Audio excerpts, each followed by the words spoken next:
Robert Schoch has found his research keeps leading him back in time.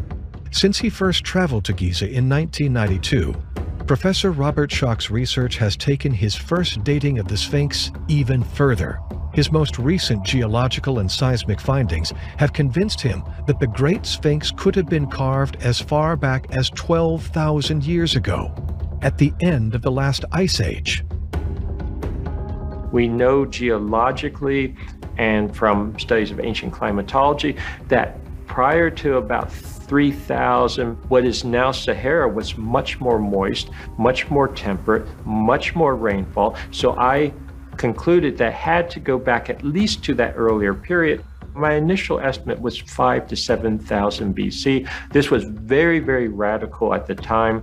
The Egyptologists were livid about this. They were saying all kinds of nasty things about me, calling me a pseudoscientist because they said this was absolutely impossible because there's no civilization when you go back to 5,000 to 7,000 BC that could construct the Sphinx.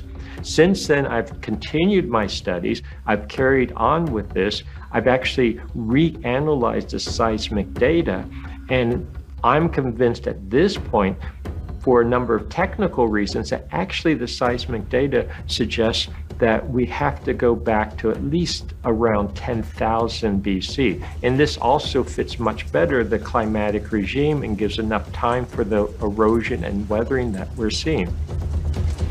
When